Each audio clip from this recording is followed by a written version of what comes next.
We spoke to 5 of the American soldiers who were at My Lai on March 16, 1968.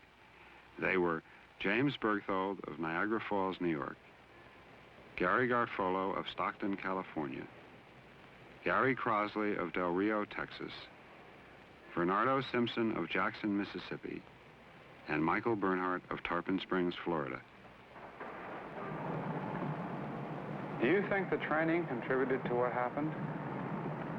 Well, this is something a soldier has to do, is to take orders and carry them out. Like, we used to have to run around yelling, kill, kill, kill, just to get in our heads, you know, just to get that feeling that you can do it. But actually, when it come down to it and you shoot somebody for the first time, you think about it, you think, you know, you took another human life. But then you think that it's war, you know, and that's the only thing that you could do, and it's either you or them. One of the things is that when you're just being trained, when you've been inducted, okay, now you're being trained, there are some pointless things that you do. I mean, really pointless.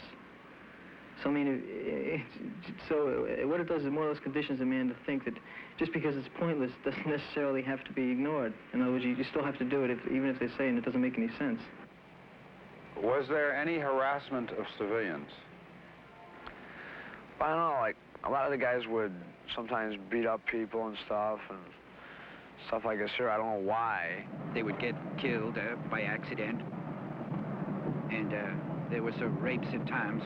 Like the way they handled a village or something like that, or somebody's running, there's a woman running, so they shoot her down. I couldn't imagine why she's running. Why should she run? After all, we only raped three women in the last village, and we killed an old man over there too. Like when we're out there, we're staying just out on the ground anywhere, and, you know, we go in a place and see a gook have a transistor radio, you know, and, you know, maybe we might want to have one, so we just took it. It was just something like the first protest, I guess, you know, the first time that anybody, you know, tried to say anything or do anything, you know, like, you know, don't burn my beard, or something like that.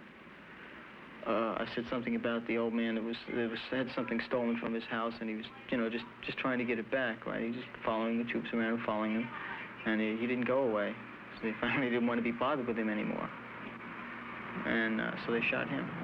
What caused the harassment? I don't think that the main reason was because of the booby traps in the mines. He was New York. He was from New York by the name of Rocker. And he was walking, I was walking point, I was walking in front of him. And I think I was about 10 or 15 feet in front of him. And I stepped in the same area he did. And as I approached this bush, I heard something go up and it knocked me down. So after the dust and all the brush cleared away, there wasn't anything left of him. He was totally gone. We were feeling pretty down about all these people that were getting, you know, hit by these, you know, mines and stuff, losing their life, and there's nothing we can do about it, just sneaky stuff, you know, and a lot of us kind of want a little bit of revenge. We'd like to see them, you know, because they're always hiding. We always want to be able to see them and get into it with them, you know, like that. We had got led into the field by this officer who was supposed to be knowing where he was going, supposed to be reading the map, and he couldn't. I don't know whose fault that was. Somebody, you know, something happened. We could have stayed out in the rice paddy, but we didn't. We ended up all up in the high ground in the bushes and everything. That's where the minefield was at. About 20 minutes after it happened, everything was over, they found a sign that was put there that the minefield had been laid about 2 weeks before. Mines are tremendous. You know, I mean, if I were to ever start a revolution or have a war or anything like that in mines, not only, you know, you think that the physical effect is devastating, but the psychological effect is so much more so. Intelligence reported that it was the people within this village that had been setting them. And the area had to be cleaned out. Whether it was done in the right way or not, I'm not to say. On the night before the attack, your company commander gave a talk to the men. Yes. What did he say? Well, he ran down the operation to us. He told us that we were getting there's going to be a mission, and we were going to be lifted in by helicopters. There was going to be security, and that we were going to go in there into the Pinkville, and we had a chance to get back for some of the guys that we'd lost in that area, that there were supposed to be Viet Cong in there. At that time, the intelligence reports said that they are in there, and they were going to be there, and that when we landed, that when the time of the operation, that there wasn't going to be any villagers in the area that were innocent, you know, that they were going to go to the market or go out in the fields. You know, the people that should be working, that work every day, are going to be out in the fields. The people that go to the market are going to be in the market. And if there's any VC in there, they're going to be there then. And that's, you know, we're going to really get some contact. It's going to be our first really, you know, good exercise, you know, and, you know, everybody was kind of keyed up and afraid and, you know, everything. And he told us to get all our gear and working condition and be ready, you know, to be ready to do battle. Without any doubt, there wasn't anything else that the men could have picked up from it. Everybody had the same idea. They got the same impression from it. You know, this is going to be a free-for-all. You can shoot anything you want, anything that moves, as long as he's not one of your own. Said shoot everything, man, woman, children, and the whole bit, everything that could aid the VC, you know, every living thing. That was sort of like the order from the way I heard it. And I guess some of the guys could have took it that way, and they wanted, you know, make up for anything that happened. They could do it then, and they might have just went off and did it. Some guys might have just flipped. And there's people that are capable of doing that under those conditions. What in effect he said was the village would be destroyed and all the people in it and so on. The implication was just to get rid of everybody. And we had the night to think about it, you know, and that next morning we moved out. Well, there was no certain age not to kill. There was everyone to kill. So that's what we did. When we took off, it was about 7:30 in the morning. We landed about 150, 200 meters outside of the village of My Lai Veterans. And we went in there, and just as soon as we'd hit, somebody started shooting, you know, into the village. The door gunners were shooting, and the Cobras and stuff up there were firing away and everything. I really didn't know what much was going on. Was anybody shooting back? I don't think so. I really don't. Because you know when somebody's shooting at you. Because there's a crack pop to the deal, you know. We got in the village and phoned Captain Medina and asked him what to do. And he said what? He said that they were enemies, that this was a search and destroy mission and carry out our mission. And your mission was? Search and destroy. Search and destroy. People started getting killed and everything. And the guys just walking up there and shooting in houses and stuff. Just killing them. How it started, I don't know. This was something that we were told to do, and we did it. Did you do any shooting? A little bit, but not much. We made a sweep through the village, and there were older men and women. The children were gone, it seemed like. There were very few children there. And we swept through, that's all there was to it. What happened during the sweep? What do you mean, what happened? People got killed? Yes. Without shooting in return?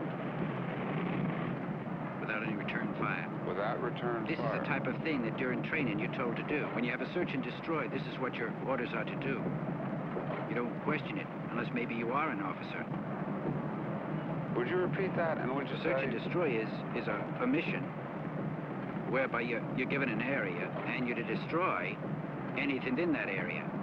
After we swept through the village, we turned around, went back through it, and burned all the buildings. Now, to destroy everything in the village means to destroy the people? Right. It was in My Lai, or something like that, And this afternoon, a week after, we had these orders. Our Captain Medina was telling us about we was going in and burn down and kill everything that was in the village. And that we would leave nothing standing. That's women, children, babies, cows, cats, anything. And that morning, about 7 o'clock, we boarded the choppers and we went into the village. And when we got off the chopper, we started shooting. And I remember from the first incident, as I was coming up on an area, there was a man got up with a weapon and ran into a hamlet. And this lady got up and she ran and turned, had her back turned to me. And my platoon leader, Lieutenant Cross, told me to shoot her. And I said, no, well, you shoot her, man. I don't want to shoot no lady, you know. So he said, well, I'm giving you a direct order to shoot. And if you don't shoot her, that you can be shot yourself. So as she was putting her foot in the door, I shot her about 5 or 6 times. And I went there and turned her over, and there was a little 3-month-old baby on the arms, in which I thought it was a gun, you know. It just kind of cracked me up. Was the baby dead? Yes, it was dead. The bullets had gone through her? Yes. Then what happened after that? Well, after that, we had gathered about 5 prisoners, and they told us to guard us. And then here come one of the guys in my squad, said, well, let's kill him. officer of the platoon, he said, well, I'm turning my back, so I don't see what you're doing. And this guy had an M79, a grenade launcher, and you can't shoot a grenade launcher into a group because you can blow up yourself. So he grabbed my rifle and just went to the heads of everyone and put it between their eyes and just pulled the trigger. And from there, it sort of grew. Yeah, it just grew on. And they said, well, my platoon leader told me, my officer, the lieutenant said, well, go in and kill everyone. If you don't kill them, I'm going to watch you all day, and if you don't kill everyone, that you can be shot yourself. So as I went in, he was always near me anyway. So I think I killed about 18 or 20 people at that time. Were any of these people children? That was 2. Yes. And the rest of them were old men? Well, between ages, young and old. Young and old. Did you see what else was going on in the hamlet? Oh, yes. I saw Lieutenant Kelly, what he said about this grave that they had, this big massive ditch. I think it was about 50 people at a time. They would put 2 machine guns on each side and put 2 people with rifles, automatic rifles. And he was standing over them, and he said, shoot them. So he just killed all of them, all 50 of them. And then they would make another pile of them, put them in a ditch, and then get another 50 and shoot them and do them the same way. Did you see any burning of the hamlets? Oh, yes, we burned all the hamlets. Everything was burned out, yes. We put people in the hamlets and killed them and burned them. How did the guys look when they were doing this? They looked like they were having a lot of good time. Did you see anyone not? No, I think everybody was just about everybody was busy. Vietnamese are funny people. You can't realize what they're thinking of. They seem to have no understanding of life. They don't care whether they live or die. I was over there. I think I had another guy with me, and I didn't want to stay walking right in that one area because I couldn't see from the tree line what was in the village if there's anything out there. And I saw that ditch over there and knew that it was probably deep or something. There could be somebody in there waiting, to pick us up when we walked by. So I got over to the side and came into the ditch and started walking inside the ditch, and looking around to see. And I hadn't got too far when I saw one Vietnamese family that was dropped there. They had been shot. They were running. They'd obviously had all their belongings, in chogie sticks and baskets, and there was a man, a woman, and a child. And from the way they were on the ground, it looks like they were shot while they were running.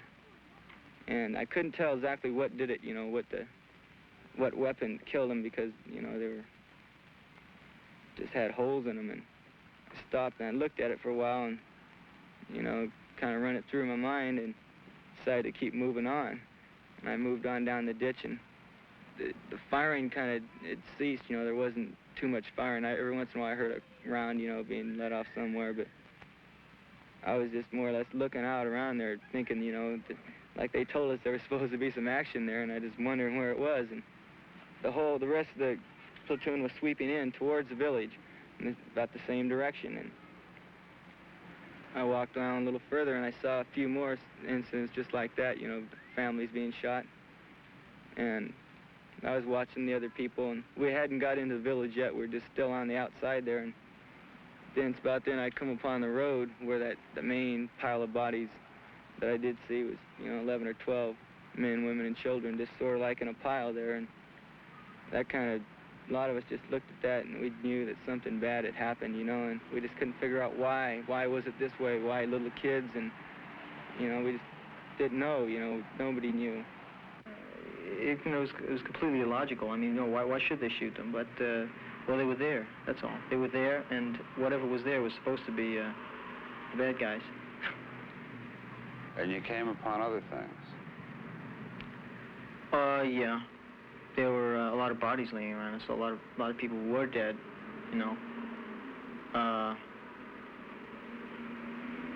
stacks, heaps, apparently herded together. There were people on paths leading away from the village or through the village, and, their bundles were placed on the ground, and then they were dead, which meant they must have stopped, put the bundle down, and then were killed. The bundle wasn't all over the place, like if they'd been running. We didn't see any, as far as resistance is concerned, we didn't encounter any resistance whatsoever.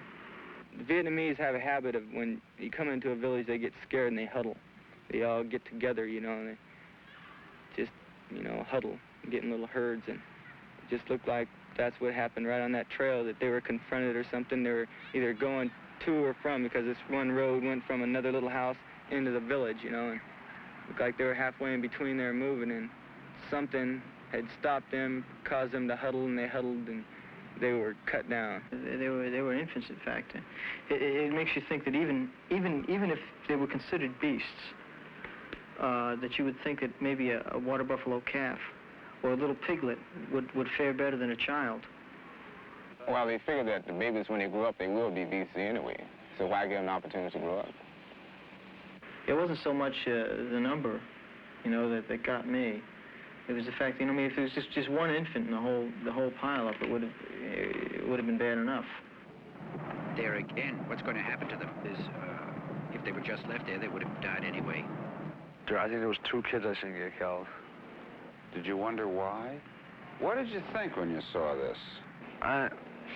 It really never, you know, fazed me that much. I don't know why it didn't, but, you know, it just didn't faze me. In addition to people being killed, I've been told that there were rapes. Do you know about any? Yes. Why? I don't know. They told us about they are very religious and respect their religious thoughts, you know. They said, like if you kill someone or something, or if you mutilate their body, they think they won't go to, well, heaven or whatever they believe in, you know. And they are very religious about that. They can't stand to see anyone's body or some parts of their body being removed. A few people talked about it, and we heard some of the guys that, you know, got pretty loose and started doing some stuff, you know, like I heard one guy went wild, you know, with a knife in there, started cutting up people, and, you know, some people had shot people, and I don't know, I just didn't even want to think about it. Well, it was mutilate the bodies and everything, you know. It was hang them or something like this, or scalp them, anything. They really enjoyed it, cut their throats. They cut off ears off of guys and stuff like this there. Not knowing if they're VC or not, but as long as they got an ear, they got a VC. Like scalps, you know, like from like Indians, you know. Yeah. Some people were on that Indian trip over there. And I think that there were some that did, some that might have enjoyed doing it. But this is, professional soldiers sometimes become this way.